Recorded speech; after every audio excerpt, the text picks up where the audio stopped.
Fran, welcome to the podcast. Hey there, great to be here. Just as a refresh for us and for the audience, we recently met at it was the Christmas party at 25th Street recording in Oakland. That was my first time there. Yep. One conversation leads to another, and then the next thing you know, I'm trying to recruit you to be on my show. So thanks for playing along. You're welcome. Yeah, glad to be here. Let's start with what's going on today, what I like to call the state of the state. Just like give us a brief overview of today, what you consider yourself, producer, engineer, musician, etc. And what are you actively doing today? And then we'll kind of go back and trace the history leading up to this point. Sounds great. Well, I recently moved from New York City area in September 25. So I've been here about 4 or 5 months and to the Oakland area. And I am going to say that I'm a music producer with an audio engineer background and a studio owner background. And right now I'm working to network and establish myself here in the area, San Francisco and Oakland, East Bay, etc.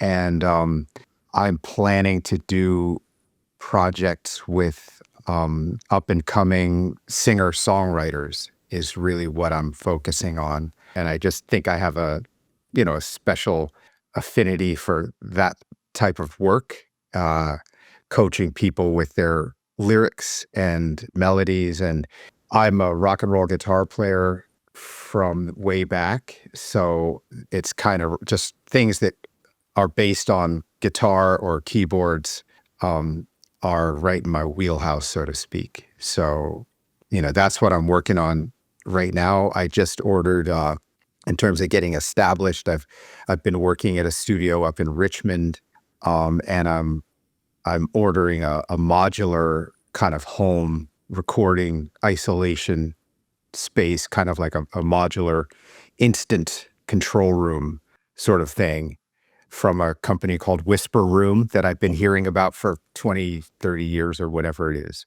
So I just was like, the fastest, easiest thing to do is to get one of those and then get moving, so I have some space here around the house. Anyway, yes. I want to get into the background a bit, but let me take a pit stop here at this Whisper Room. So instant control room. So obviously you're ordering kind of a larger Whisper Room, not a vocal booth. Not a vocal booth. I don't know how cramped it's going to feel, but it's going to be, the exterior is 10 by 12. So it's like taking up some room. So the interior is going to be about 6 inches shorter on each dimension or thereabouts. So 9.5 by, I guess 11.5 or so. And I'm trying to keep the neighbors happy and the other residents of the house here. So so I'm looking forward to it. I've never done it like this before, but I was laying in bed last night dreaming. I do woodworking as well. I love to just make stuff. So I make wooden spoons and stuff like that when I have a lot of downtime or a lot of inspiration, or a friend or a music person who needs a wooden spoon. Like I used to make them. Like I'd be on the weekends and tell the wife, okay, you look after the kids. I'm going in the basement. I'm going to make a spoon for so-and-so. And like Janice Siegel of Manhattan Transfer, a jazz group from the 70s, 80s, 90s, they have like 9 Grammys or something like that. Like I used to work with her a lot, and she loves to cook. So I'd make her a wooden spoon. Anyway, I do a lot of things like that, but I was laying in bed thinking, okay, I'm getting this Whisper Room. What's the first thing I'm going to need? A desk. So I'm probably going to build myself a custom desk, just measure the exact size that I need and kind of build myself something to work, to hold whatever stuff I have. And of course, these days it's a laptop and some speakers. Are you buying it new or used? I'm buying it new. We did think about like, hey, just putting up some sheetrock. Like I could do that myself. I'm not that handy, but I have built recording studios before, back in my super young days, doing that stuff. And then later on, building them more professionally. So I could see doing that, but I was trying to get up and running quickly and Mm, not get bogged down in figuring out how to build something like that to be really a serious construction. So I was like, okay, what can I do to just have a space for myself? Like everybody, everybody who works from home. You have family members, you have um, young people running around, and so I needed a space out here kind of quickly. And I yeah. thought, okay, this was the best way to do it. So And the space you're gonna put it in, is it in a garage or is it in the house? yes, I'm a garage band, I guess, you know. I Okay. started out in a garage when I was a teenager with my rock band, and now I'm gonna be working in a garage. It's fun. What's cool about this modern era of laptops, microphones, and just super modular mobility with all the recording equipment is that people are working out of their den or their bedroom or their basement or whatever it is, and they have different ways of managing that noise, the trucks going by outside, the air conditioner, time constraints with other family members and acoustic treatments on the wall, and we all kind of like figure out, all right, I'm going to sit right here and I'm going to plug in some speakers and see what it sounds like. And, you're trying to do a variety of different things, mixing, recording, depending on what you're trying to do. You kind of manage your space slightly differently, right? Mhm. Uh, so that's an interesting and unique challenge to each human being who does what we do in this world of kind of everybody having a little studio wherever they Yeah. happen to be. Well, I'm gonna be, checking back with you on the success of this and see how it goes, so but moving on, where did you grow up originally? I grew up in a town called Orono, Maine, and you wouldn't know what it is except for the University of Maine is there. My dad was a college English professor, so that's why we moved there. And it's just like a little town, 5,000 people on a river, and it's very cute, cold in the winter. And I, I'm 55, so I was a teenager in the 80s and well, my mom was a musician. She was a folk singer. She Mhm. used to sing and play. She had a little, very small, well, not very small, but a small form Martin acoustic guitar from 1962 or something that I still have, and kind of a nylon string. It's pretty cool guitar. I can't remember the model. It's like a 0021 or something, Mhm. but she used to play like finger style, like folk music. And she tried to go to New York in the early 60s and be like Bob Dylan. She's from Mississippi. And so she tried to be a Southern female version of, a folk singer. Yeah. And she recorded a couple of sides. I'm calling them sides because it's sides of a record. Like her dad paid for her to go into a studio and demo out some songs, which we still have. They're made of metal for whatever reason Hmm. from the early 60s. Like if you were a songwriter or singer, you go there and record and they would print them onto not tape for some reason. And again, this is like 62, 63, somewhere in there. Anyway, so she used to play. And so I grew up around music and all of that and got into playing guitar and piano. And I started on piano at like about 5 and I hated it, but I had moments of liking it and I kept doing it because they made me do it. The folks made me do it. So, and eventually I started listening. I was about 10 and my buddy played me like AC/DC, For Those About to Rock, We Salute You, Yep. or uh, Dirty Deeds Done Dirt Cheap. For some reason, that album was released in America later than it was recorded because AC/DC was still a new band at that time. Anyway, so I had never, my dad didn't listen to any rock music. He listened to classical and like we had the Bee Gees, Saturday Night Fever, and Simon and Garfunkel Greatest Hits, and like the Village People, believe it or not, Alright. Macho Man and stuff like that. Those are the things we had around the house, but we didn't have anything until my buddy played me the AM radio at the time What up in about Maine. what about, Anyway, uh, school band? Were you involved in that at all? I was in the school orchestra. Mhm. So in fourth grade, I started playing violin and I stuck with that all the way through high school. So I played in the band only in fifth grade. I took up the trumpet for about a month. And then I realized that I was terrible and I couldn't understand how to do the embouchure and all of that. So I went back to violin and I stuck with the violin through high school. And then maybe around sixth or seventh grade, I started playing guitar, which was, the exciting thing.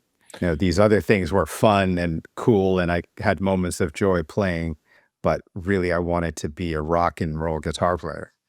I wanted to be Angus Young. Right, guitar got you much closer to AC/DC.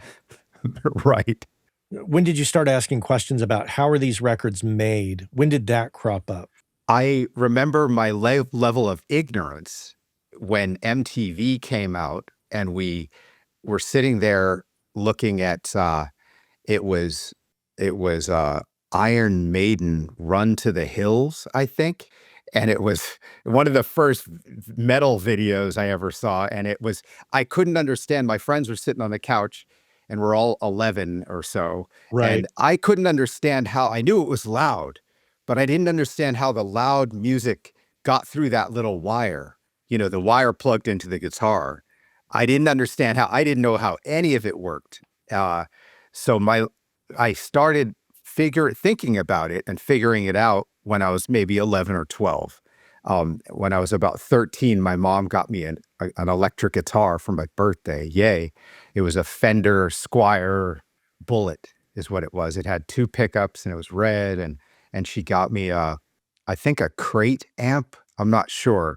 It's a little 10-inch speaker or 12-inch speaker. It didn't have overdrive. It was very disappointing, but it was also really exciting because speaking about the production and how this stuff all works, I figured out that I could, I could plug my guitar in and I could put my amp in the bathroom and close the door and I could be on one side of the wall and my amp is on the other and I could play this thing and the sound came out from over there.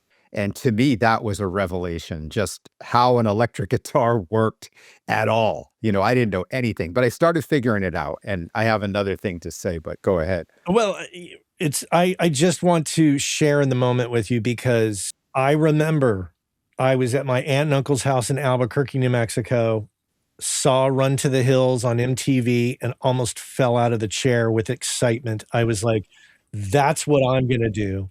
And that Yeah. to this day, like, that memory is so vivid to me that when you said it, it just elicited quite a bit of excitement from me because I was like, "Me too. That's I great. I saw that same video." Yeah. Well, Uh, my friends seem to have a better sense of how this all worked because I said, "How does the noise get through the little wire, and how does it get so loud?" And they all sort of laughed at me. Like I think I was behind the other kids in terms of my understanding of how the music production thing worked. How do you make that noise? you have that moment, you get your Fender Squier and your crate amp, and you put 2 and 2 together. Was there a moment when you started to say, "Well, wait a minute, I either wanna record myself or I wanna learn what all this how this all works?" Basically, I had a little friend group. I had a little gang. There were 3 or 4 boys, and we were all 12 or 13. We all liked the same music. We all liked Black Sabbath and, guitar music, basically. And so one of us said, "All right, I'm going to learn the drums." And me and another guy were playing guitar. I think eventually he turned to bass. And I remember going over to the drummer's house. He managed to acquire a drum kit. Yay. So we went over to his place and we set up and we actually played and we played a 1-4-5 progression like Louie Louie or something, Wild Thing or whatever song that's just G G C C D D C C G G over and over and over again. And Frank Zappa has the line in Joe's Garage, "A couple of quarts of beer turned the same old chords going over and over into a symphony or whatever. Well, for us, we didn't have the beer, but it was magic and it worked and it sounded like a song. And we realized this is how they do it. I couldn't believe what I had just been a part of I remember my friend's dad driving us back 10 minutes from this kid's house back to my house and dropping us off. I was elated and just head blown over the simplest little thing. But when we figured it out ourselves, and really, none of us had any teachers or anything. So, and it was just an amazing discovery. And the next one was we had another kid who was 3 years older than us. So he was a junior in high school or something, big time. And he played the drums. And as it turned out, he was a lot better than our drummer. And that was the first time I realized playing with a really good drummer makes everybody sound so much better so fast. So we set up at my mom's house, and all we did was we just had like an AM radio with a cassette. So we just hit play record, put it in the middle of the room, and recorded ourselves playing like 4 chords over and over and over again. And with this other kid on the drums, and it sounded amazing, and it was a recording, and we played it back and we listened to it over and over again 1,000 times. And so that was the first time recording where it was a revelation. And it was like, man, yeah, exactly. We sound like, actually, it sounds like music finally. Anyway. And yeah, just in terms of the light switches going on and figuring out this is how they do it. And anyway, eventually we pooled our money. The band started to kind of come together. I had a band through high school, and the lineup started to solidify, and we pooled our money and we got a cassette 4-track cassette machine. So, and that was the beginning of a lot of experiment with recording. From the band and the 4-track, did you start to go down the path of, I want to be a rock star, or did you get derailed by the enthusiasm for audio production? Did either of those two become a predominant part of your life, or did you take a more academic route? I think probably through high school, I wanted to be a rock star. Mm-hmm. And I was definitely the audio technician in the band. I was the 4-track, and all the gear stayed at my house. I was lucky enough to have the most space. I had a garage that we could keep our stuff set up in permanently, essentially. So I had space. So we just, maybe because of good luck, I was the guy who was around. I had the drum kit right there. So for a minute, I got better at the drums than our drummer, and I was very into it. And so I figured out how to get the best sound out of the 4-track cassette machine, which was pretty terrible, but terrible by our standards now. But it was okay. And I figured out, hey, I'm going to bounce down these 4 tracks to another cassette deck, just left and right. And then I'm going to take that cassette and put it into the 4-track. So effectively, I would make it into a 6-track recording, if you follow me. But okay, I wasn't derailed, as you say, by the music production, or until I would say derailed maybe when I was 26.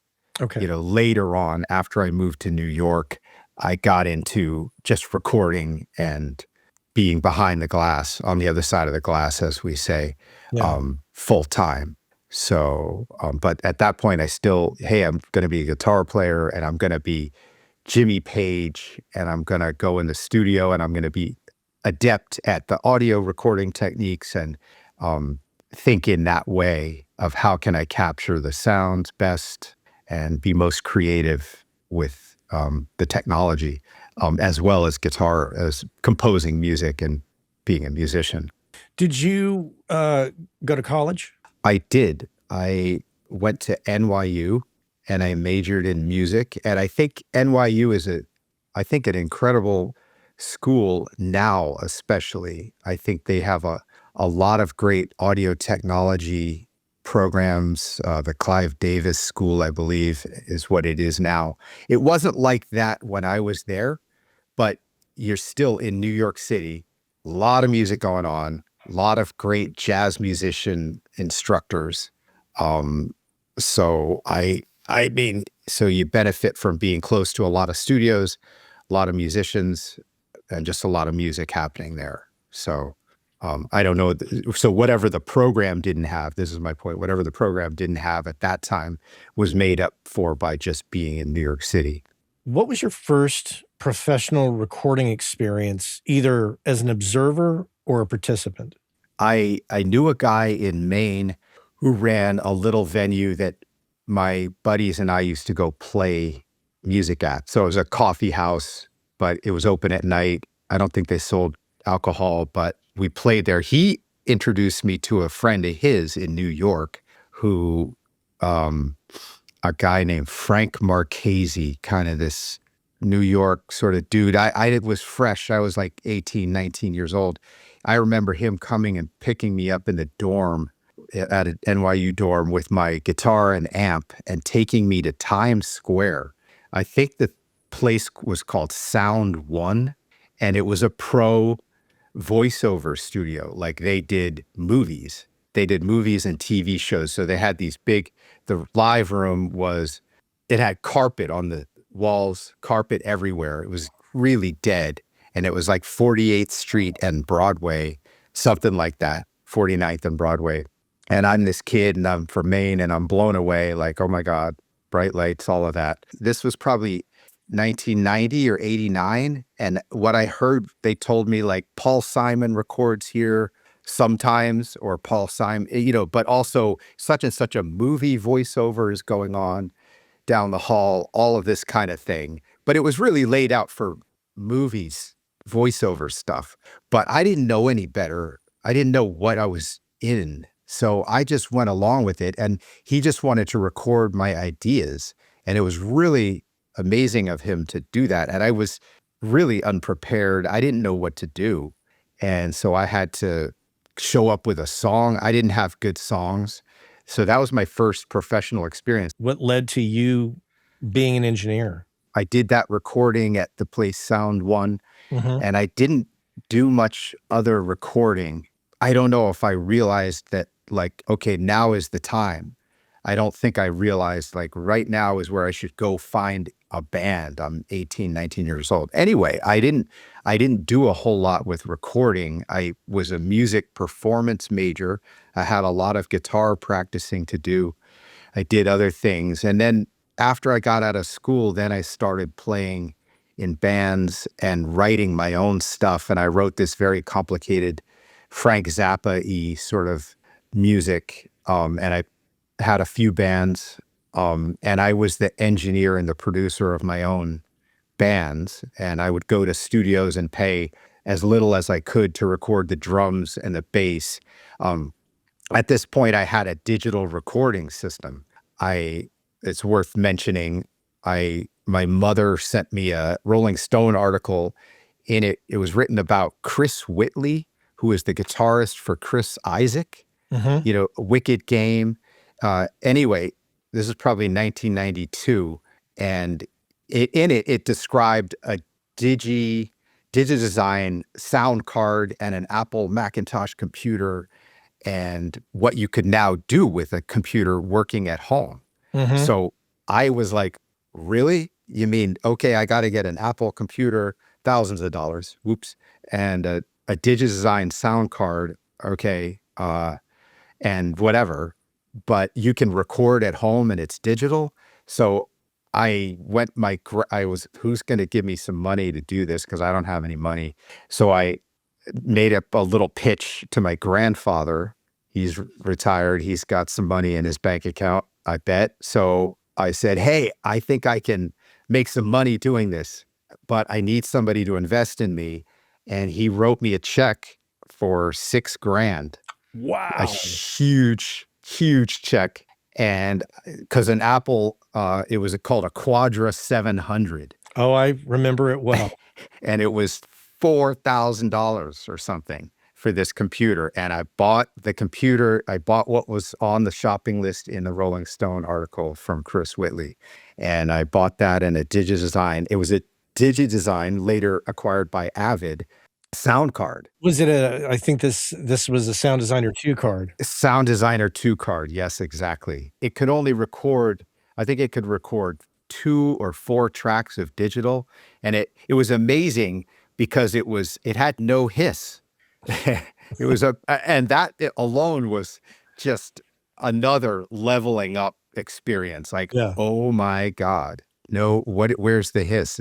I sat there listening back again and again, just marveling at how crystal clear it sounded. Anyway, eventually it could do, like, a software update came out and it could do double the number of tracks, from 2 to 4 or 4 to 8. I forget what it was, but it was real rudimentary compared to what we have now. But if you were crafty and if you were used to working on a piece of junk like a cassette 4-track, then it allowed, with bouncing and so on and so forth, you could do things. But there were no built-in reverbs or delays. You had to copy a track and offset it 20 milliseconds and then EQ it darker or something like that to get like a echo or a slapback. There was no reverb plug-in. I don't know. It was limiting, but it was amazing. Yes. So what did you do with that? I mean, what I'm trying to figure out is like, was there a moment at which you started working at studios as like an engineer in the traditional sense? Yes, I had a rock band and my drummer said I was about 25 or Mhm. 26, and I had been for about 3 years recording on my digital home setup and going out to other recording studios and getting the drums recorded and then bringing it home and working with a stereo drum track. And eventually about 25, 26, and my drummer said, "Let's go to this X studio," and it was called East Side Sound, and it was on Allen Street and Delancey Street on the Lower East Side of Manhattan. And so we were going to do the same thing, probably just record on tape, 2-inch tape this time, which was, I think, my first time working on 2-inch. And, and then I was going to have him bounce it to digital. And then I was going to go home and tinker with it as usual and overdub my guitars and other stuff. That was my plan. I didn't have a lot of money to spend a week in the studio or anything. And I had this tool at home. So anyway, we went there and I had a great experience. And they had a Neve board. And I asked the engineer, "Hey, do you guys need interns or do you need anyone to get the coffee or whatever the entry level position was?" And he said, "Yeah, sure. Talk to the manager, a guy named Barry Heimowitz, who was an amazing human being, guitar player himself." And so I talked to him and I started interning at East Side Sound. And I met the owner, was a guy named Lou Holtzman. And he and I eventually went into business together about 7 or 8 years later.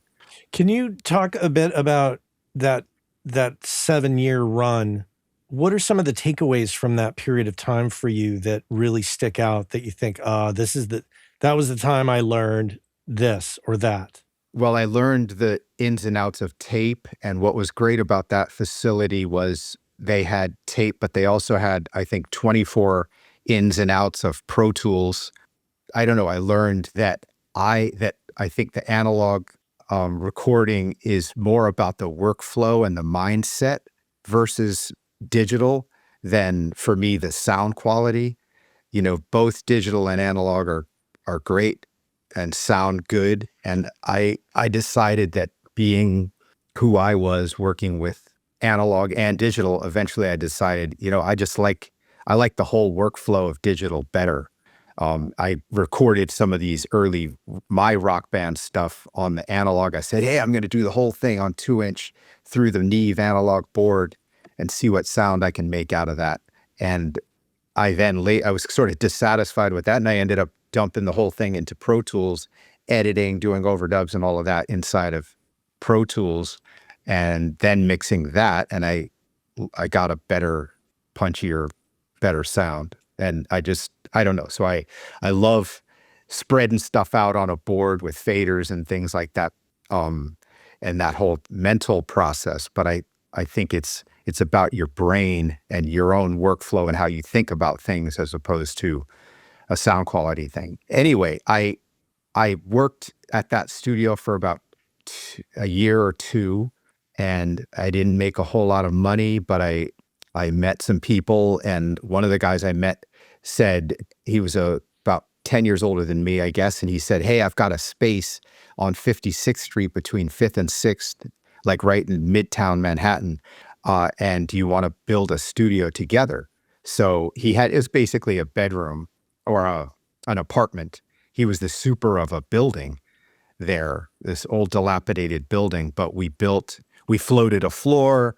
We built a large booth that you could just barely fit a drum kit in, about that size with stands and everything. So we had this one booth and a control room, and that was it. And it was in a residential building. So at that point, I had my own studio, and we had Cubase. I think we still had my Sound Designer 2 card at first. We had nothing, basically. We had nothing, but we realized, we put an ad in the paper, in the Village Voice, the classified ads, for very little money. And we said, recording studio, we got a call. And so we had a client, and somebody came in, and I remember he paid us $200 in cash to reserve the time. And he showed up at his appointed time with his artist, and he was kind of like the label guy of his little label. And we did a recording session professionally at our new little studio, and we made $200 or $300. And so we ended up, I think we charged like $40 an hour or something, 35 with engineer, something like that, whatever the going rate was. Mid to late 90s. So that was my first, where I'm really doing it, and I'm making my whole living from this business. And I created, me and this guy built the studio, the whole bit from the ground up. That was my first experience doing that. Anyway, yes. Just so I'm not confused, East Side Sound, that was the first place, Yep. right? And then who did you build this place with that you just described? Then the guys from Twisted Sister, they were producing Seven Dust, this metal band. Oh, yeah, yeah. And so they recorded and did a mixing of like Seven Dust's, I think, first album. So I was like one of the assistants at East Side Sound. One of their crew brought this other 70s band coming, trying to resurrect their old tapes and do a few new mixes of, I think the band was called Angel. And this guy named Kurt Monson, he was a bass player from Michigan who had this apartment on 56th Street. And he approached me at the session and said, "Hey, do you want to branch off and do this other thing with me?" And I had worked at East Side Sound for 2 years, and I was ready to try to do something on my own. Okay. So then me and him went off and created this other it's a project studio. I'm trying to understand. I'm confused on where in this falls in the timeline. Right. So it was like 1996, maybe. I started interning at East Side Sound, and I worked there for 2 years. And then 1998-ish, I branched off with this other guy, Kurt, and had another studio unrelated to East Side Sound. I quit working at East Side Sound for those couple of years, and I did that. And then around 2000, my old boss, Lou, he closed down East Side Sound, and that was over with. And so he was kind of this guy who was 20 years older than me. So he's mid 70s now, and he was homeless, and he's working, not homeless, but he's studioless, and he's still doing projects and working around town. But he and I kept in touch. And then around 2002, we started seriously talking about, he said, "Okay, you've got your little studio business. I see you're a fellow traveler. You're in this game, and I don't have a studio. Do you think you would want to go into business together?" Okay, and let me just pause you there. So a couple of years at East Side Sound, and I was confused because I thought you said earlier that there was a 7-year period there. Well, it was probably maybe 6 or 7 years between the time I started at East Side Sound and the time we actually went into business together. So Oh, okay. so I show up on his front door for the first time, 96, and we opened up our studio 2003. Okay. And in the middle, I went off and had my own little studio for a few years. And then we eventually about in about 2002, we started talking about, hey, let's go into business together. And what can we do? Uh, I'm going to talk about real quick, me and it's Kurt. Oh, And yeah, yeah, yeah. in Right. our little project Before studio, I have one big highlight. Well, we started off on Cubase with my sound designer 2 card, I think, and then eventually we said, okay, we have to get Pro Tools. Do you have how much credit do you have on your credit card? How much room you got on your card? Ooh. So we decided we could get Pro Tools for about $10,000, and so we did. We bought an eight. We both maxed out our credit cards and we bought an 888 and a couple of DSP cards, whatever it was you bought at the time. And so we had Pro Tools at that point. So that was huge.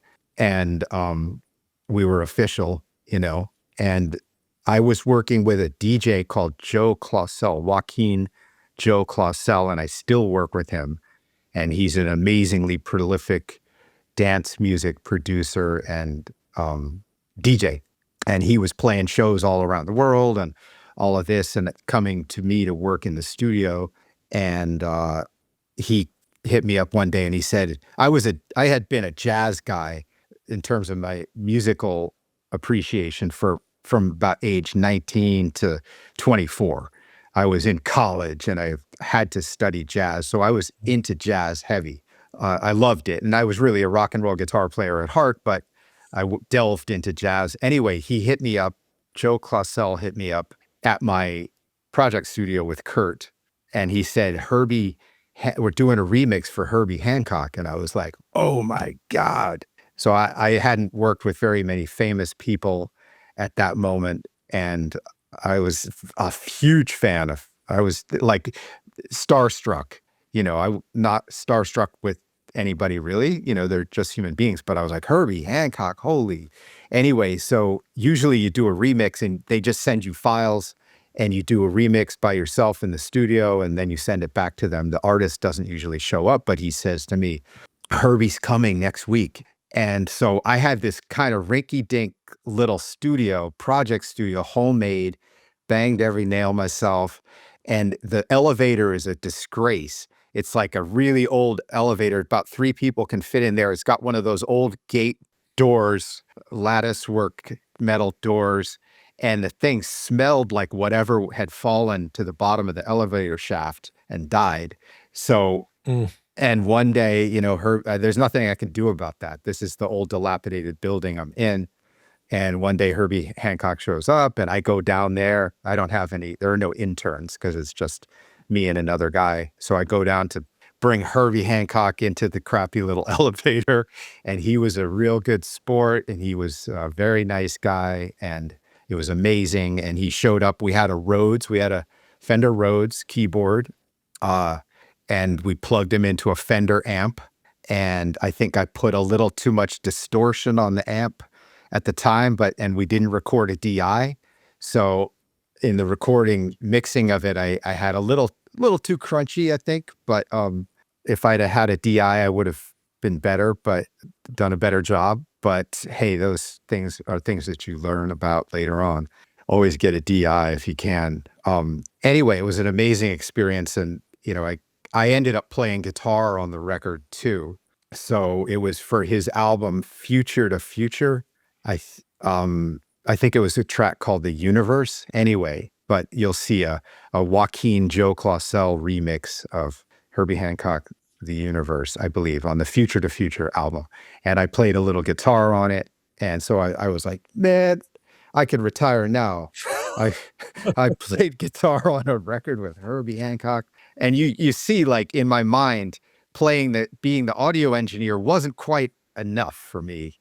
You talk about the difference between being a producer and being an engineer and being a musician. I still, in my mind, held being the musician on an even higher level than being the producer and I wasn't the producer on that. I was the engineer. Mhm. So Anyway, amazing experience. And that was probably the big highlight from that particular facility. I want to ask about, this little studio with Kurt. What business things did you kind of learn from that experience? Did you have any epiphanies or experiences that kind of taught you to be a little more savvy with the money or not? Great question. I mean, the things that I learned financially are that the advertising worked for Mm, us. Whenever we put money into an ad for our facility, it paid for itself. It worked. And why we didn't do it constantly, I mean, we had a fair amount of word of mouth, and I had worked with enough people at that point. I guess I had a good amount of word of mouth, but the advertising totally worked, and that running a studio with somebody is a complicated and sensitive thing. And we used to get on each other's nerves, like when a client would pay in cash and I would show up I wouldn't be involved in the project except as I'm your partner. So whatever we would divide, this is the amount of money we made, and this is going to go to the studio, which is both of us. This is going to the engineer. And if we had to pay somebody a finder's fee or kickback or whatever the situation was, I remember showing up and him handing me some dollar bills, which was my cut of the studio portion of something I didn't have anything to do with. And he was obviously grudgingly handing me that money, and he called it the Fran tax. Yeah. And I'm like, of course, there's nothing I can do, and I have to hand him the Kurt tax right. too. But it's like a friction that, you as it's like your roommate who leaves the cap off the toothpaste all the time. The little things that rub you the wrong way, and it's a complicated relationship that needs to be maintained all the time, and hate and being honest with each other, and um those sorts of things, but that never goes away. Right. So I don't think there's any business agreement that's been drawn up that can prevent those things, little teensy resentments from cropping up. Anyway, yes. Walk me through the transition of getting out of the studio with Kurt and joining forces with Lou. Was that a tricky exit for you with Kurt? And did Kurt hold on to the studio as you moved in a forward direction with Lou? Yeah, Kurt and I both we talked to Lou together to see if there was a way that the three of us would fully join this business up to a new thing in a new location with Lou. And Kurt felt that he didn't have the desire to do that. He was 10 years older and he was from Michigan. And I think he had a plan, hey, my folks are getting older and I want to just move back. Yeah. So I think in the end, he kept our studio going for a little bit, and we figured out how to divide up the gear. And meanwhile, Lou and I solidified our business relationship, and figured out what we were going to do, who was going to pay for it, how are we going to get it done, and started construction. Lou had another business partner who owned a construction company and who owned property in New York and on the Lower East Side. So we worked with him in one of his buildings, and so we paid rent, which in hindsight, I don't, I was never going to have that kind of money where I could buy a building, or at that point, certainly not. But so I didn't have an option, but we rented, which was difficult, because we weren't in control of our monthly costs as our leases expired and we had to renew, This is you and Lou. etc. This is This you. is me and Lou Yeah. going forward. Yeah. Yeah. So in 2002, we signed a 10-year lease and started construction, and that took, basically a year. So we built this we brought in a guy. I had in the meantime, I had moonlighted at a studio on 13th Street. You've heard of CNC Music Factory. Hmm. So I worked, that was Clavillis and Cole, and an engineer named Stan Wallace invited me in to do like a remix for like R. Kelly or something like that. Cause I was a computer prodigy. I was for the older engineers at this point. So I had been working on a computer recording since I was 23 with DigiDesign products. So when I got to working in a studio, I recognized some of the dialogue boxes that pop up on the screen because I owned that stuff at home. So I had an advantage over the other assistant engineers that I was vying with for supremacy at whatever studio I was in. And so the older engineers, guys who were 10 or 12 or 20 years older than me, started calling me for, hey man, my Pro Tools doesn't work. It's doing this. What do I do? And I remember walking down 6th Avenue like at 12 noon, bobbing and weaving between the crowds and saying, yeah, you go to the preferences, go to this, and go to the third checkbox across there, hit that, and then hit OK. And what does it do? Hey, it works. Oh my God. So I got a little reputation as being a troubleshooter, computer fix-it, Pro Tools engineer. So some of the older cats, or this one guy called Stan Wallace, who was about 10 years older than me, he brought me into like work with Luther Vandross and the CNC Music Factory thing. And I was the guy on the computer, and I was probably 30 years old or 29 or 28 or something, but I didn't have a whole lot of facial hair. I looked really friggin' young. So they all thought I was 20, and they thought I was like this whiz kid genius. And I mean, maybe I was, but I was much older than they thought I was. But I was the guy, I was the Pro Tools guy.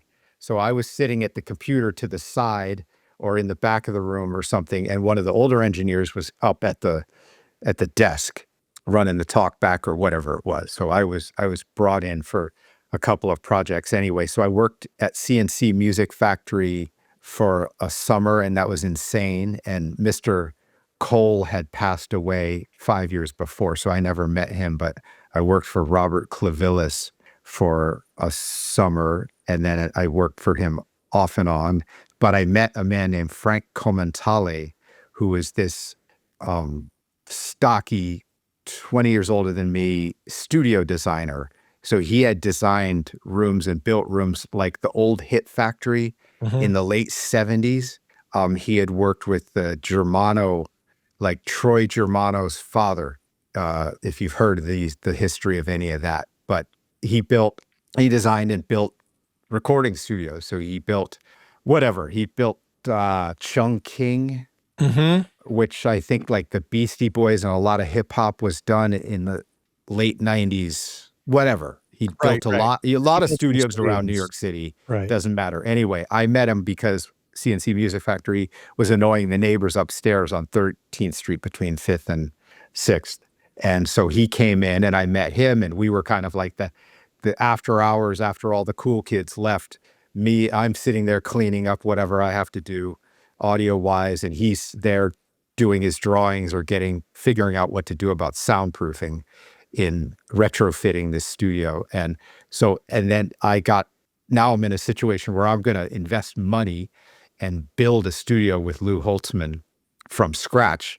So I needed a studio designer. So I called Frank, and so he was doing Wyclef Jean from the Fugees. He was doing his studio. So he was finishing up that. And then he was writing plans, drawing plans for ours. And then after he finished Wyclef's studio, he and his crew, he was kind of the finishing guys. We had regular humans, construction men come and build regular humans. They're called humans. They got 2 legs and 2 arms and a brain. I've heard of these humans. They hit nails with hammers. And so they framed out our studio. We were trying to build 2 rooms and this was all a fun and interesting question. How do you chop up your space? What do you divide it into? Are we trying to be a dance music studio or hip hop music studio or a jazz music studio? So anyway, we were deciding that, but he was finishing up Wyclef Jean's place, and then he was going to bring his crew after we got the regular construction men to frame out our place. He was going to do the finish work and the woodwork and the details in our control room, especially. So that's what happened. And we finished all of that up by about August of 2003. So you and Lou ran this studio together for how long? Till 2019. Okay. And then I I moved on at that point. So, and Lou, the room is still there, and I forget who his new partner is, but it's still functioning. They're still rocking and rolling. So, it's still there. I'm just not involved. I went off to do another studio, um, at that point. Yeah. So for about 15 years or more, a little bit more, I guess. Do you mind talking about like why you left that situation and what was the next incarnation? It wasn't built for success at that point. We had 3 main people. It was me, and at that point, this is just the nuts and bolts of the lease situation. Lou said in, like, 2017, "I can't pay this rent anymore. My name I don't want my name." I'm at that point, he was probably pushing 70 and just saying, "This is a young man's game. I can't do this anymore. I can't stress about it." So I took over the whole lease in 2017, Mm. and Lou was going to just remain as, you know, whatever. He's just bringing work in and doing his projects there, and we would just divide up the money slightly differently. And there was another engineer called Mark Urselli, Oh, yeah. and Mark was there from the beginning, and Mark was about 6 years younger than me, and we were it was kind of like little brother, big brother. So he was kind of like my little brother, and not to be hard on him, but we just didn't see eye to eye on many things. And I was the owner and he was not. Great engineer, very smart dude, but he walked around like he was paying the bills. And that rubbed me the wrong way. And I'm a very patient guy. But I couldn't just, I couldn't deal with that. And eventually it just got worse and worse. And his star rose higher and higher. And I was like just emotional garbage that you can imagine dealing with that. And the rent was gigantic, and just negotiating with, we had sort of clients that were sort of grandfathered in and expected a certain rate that would have worked maybe 5 years before. But hey, now the landlord wants more money. So as a studio, it's really just a tough game, any way you look at it. But I had situations where I'm paying, the studio is getting its rate, and Mark Urselli's getting half of the money, for his engineer fee. And then I'm sitting there calculating the studio daily expenses, and I'm like, okay, a full day in the studio with this particular client, we're getting $50. The studio's making $50 on the day. After the Mark expenses. Urselli's making his normal rate. And, after the electric bill and the insurance and the rent, the studio comes away with $50. I'm talking to the client saying, hey, this has got to stop. We can't support ourselves this way. Anyway, just all kinds of discussions like that. So it was just a tough thing. And it just seemed like the personality problems that I was having with Lou and Mark, it wasn't worth it to deal with that. And I had a studio manager who wasn't good. He was also kind of toxic in his own smiley, friendly sort of way. And he convinced me, okay, let's go. You need a better place. You need to build your own place for the modern world. This is still a studio that's best suited for jazz, which is beautiful music and a wonderful contribution to society, but it doesn't pay the bills. Those records don't sell in the millions. So we need to focus on more pop music, commercial music, and stuff like that, and build a smaller, lighter weight, cheaper, more mobile, modern recording studio. So that was what I did in 2019.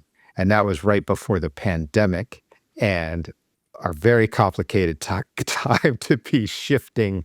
And I was at that point 48 or so, and I had 3 kids. And so I was dealing with that and commuting from this little town called Nyack, New York, which is up the Hudson a little bit, but it's like a murderous commute. You just feel like I'm wasting my life commuting. But I had kids, and my marriage was on the rocks, and just personal stuff. So there was a lot going on. Wow, that time period just, between you, Lou, and Mark not totally, vibing with each other and the commute, the pandemic, the financial pressures, the kids, the marriage.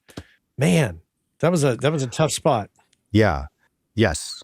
I Um, I I feel for you. That's a rough stuff to go through. So, how did you come out on the other side of all this pressure? Like, what did the pressure amount to? Um, well, so basically I figured, okay, I'm really a studio guy. You know, I feel like my life is about this. This is what I've spent the better part of my professional life, able-bodied, I'm gonna be older at some point and not have the energy. But anyway, so I've spent a huge chunk of my life doing that, my 30s essentially doing this. And what am I going to do? Now I'm going to be 50 soon.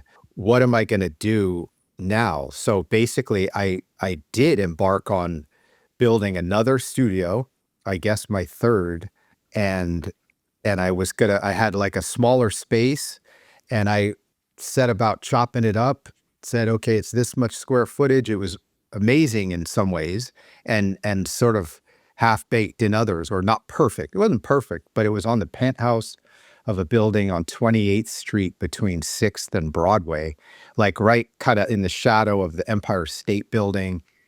So we had the penthouse, so we went out on the roof. In hindsight, I should have just said, okay, kids, I'm going to hang out with you guys on the weekends. Getting rid of my wife and I had separated. I was living in an apartment in the village, and I had left my house, and I should have just said, okay, I'm going to live at the studio, because I had a shower and a bathroom in the studio. I could have just lived there, saved thousands of dollars of rent, but I didn't think that far in advance, or I didn't know how dire the situation was going to be. So anyway, I chopped up this room into cool, oddly shaped 2 control rooms, an office, and a lounge. And each control room had a vocal booth.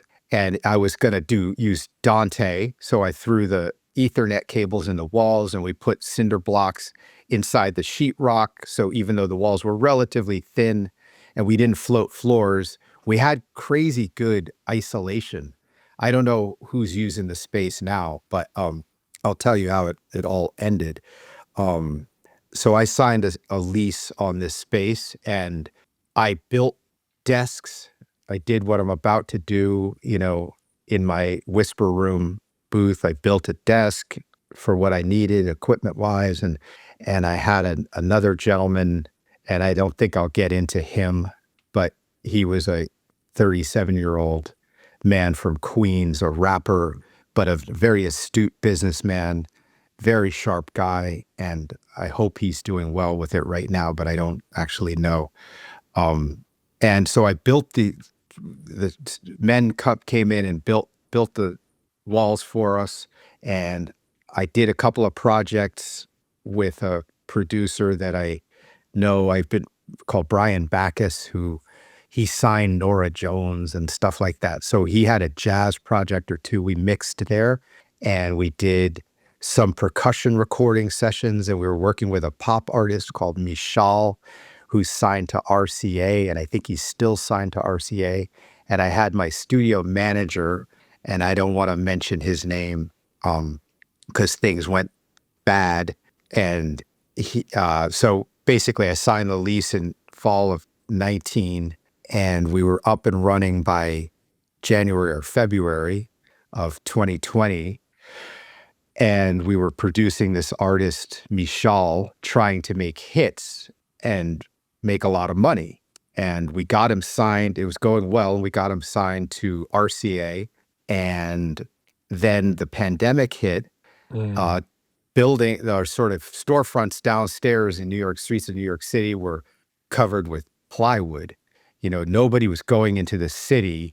I had rent to pay, and it was there was going to be no business for a while.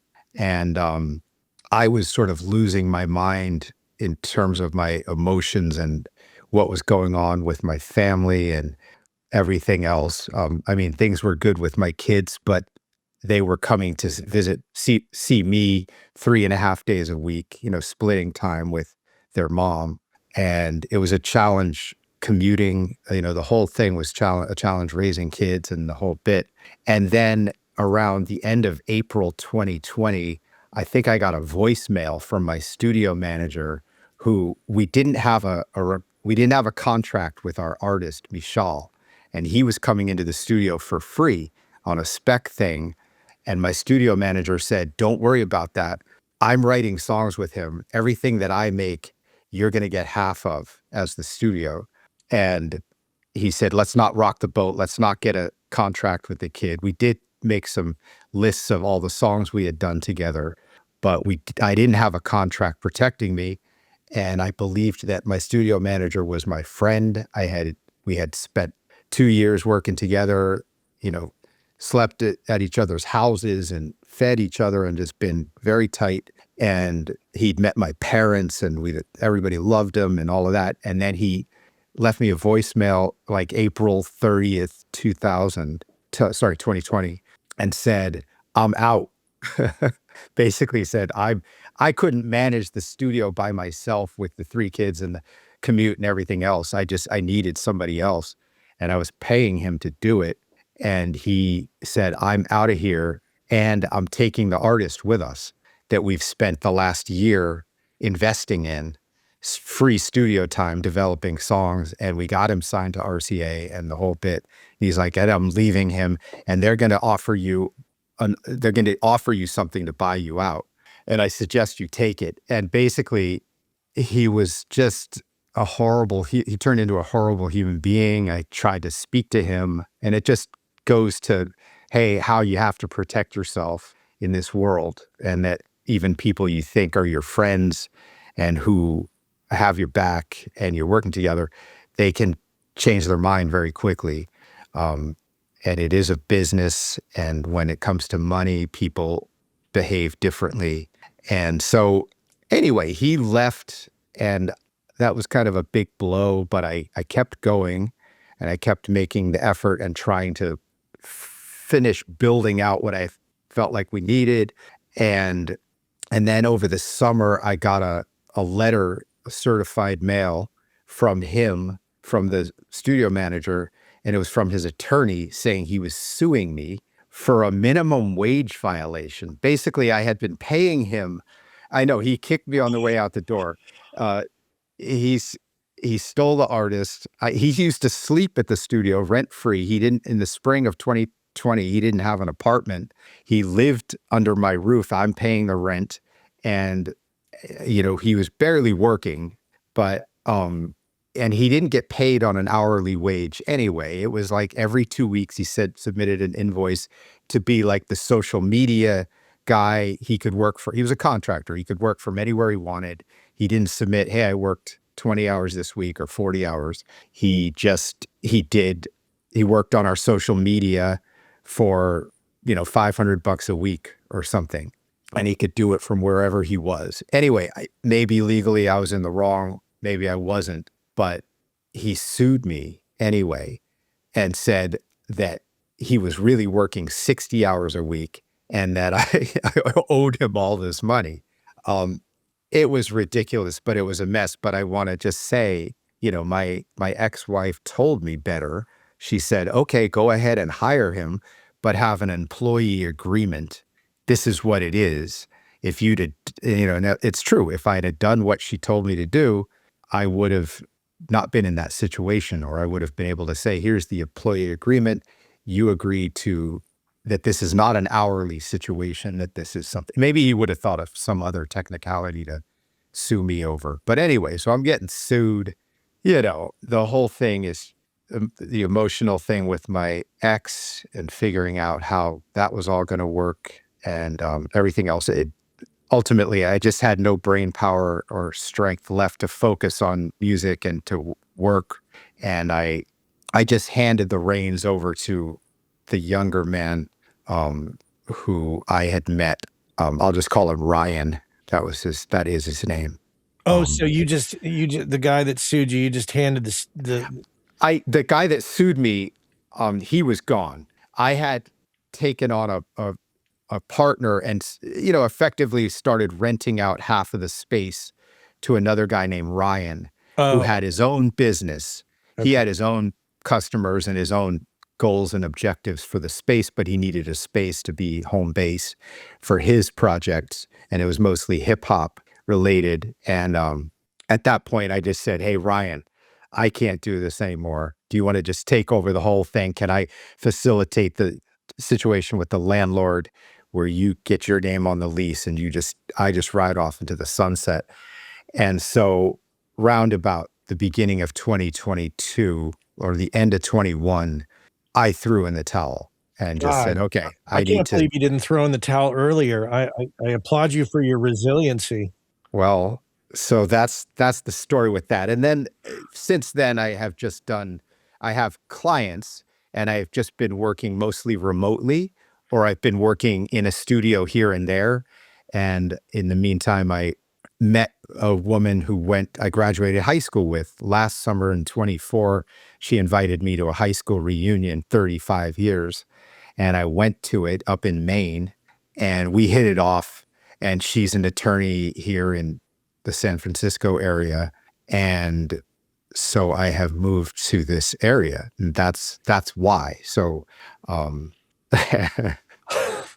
Wow, wow. I'm sure that those listening are like, "Holy shit, what a journey, what a ride."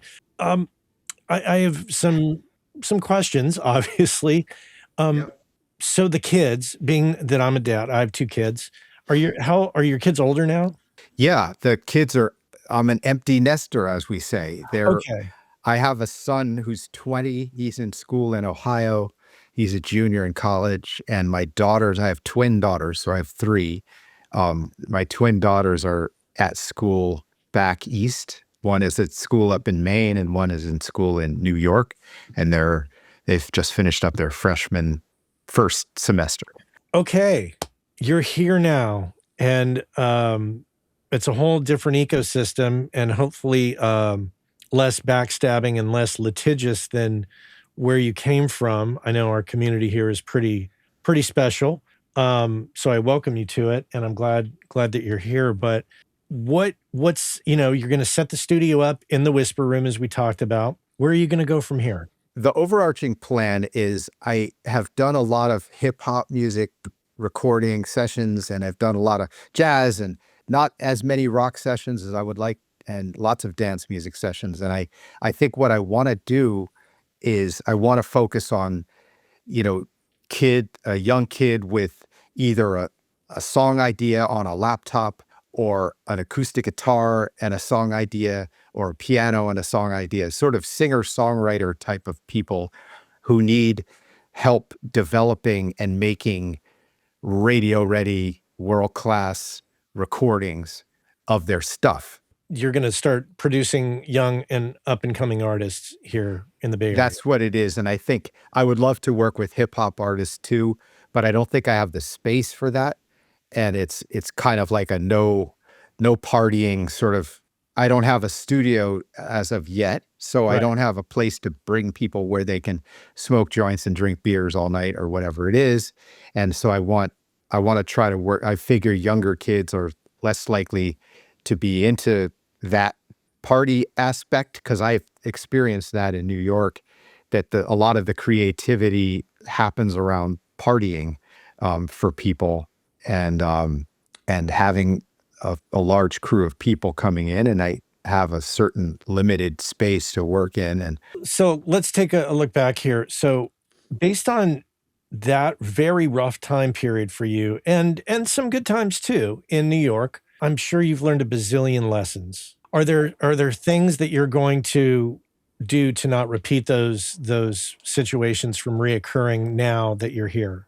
sure, yeah, have contracts, have like much firmer agreements, stay away from yeah, we understand each other over a handshake, write it down, sign it, So yeah, have contracts and just understand that people might seem to have your back now, but they might change their mind. So you have to protect yourself.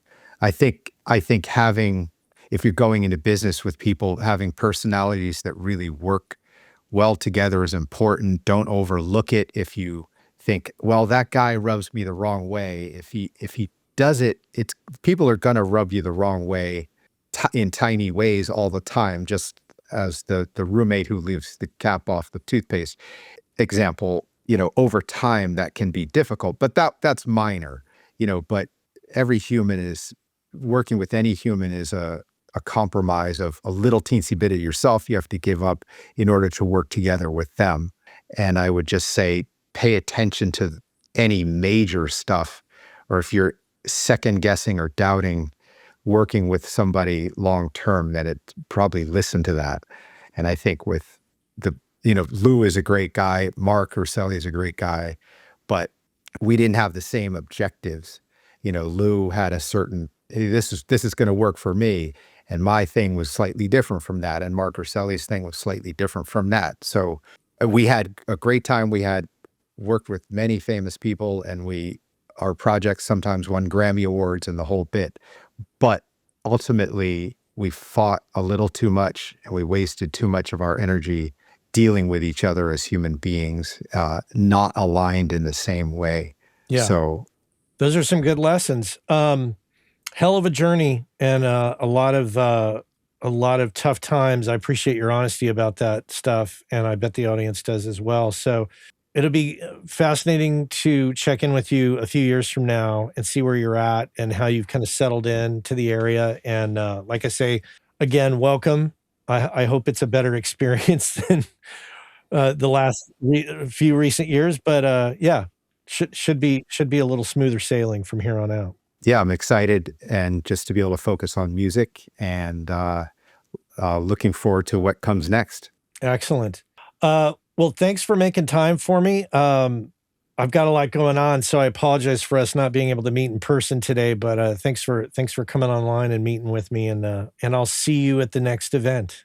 Sounds good, Matt. I appreciate it. Thanks, Fran. Thanks. Have a great day. Take care.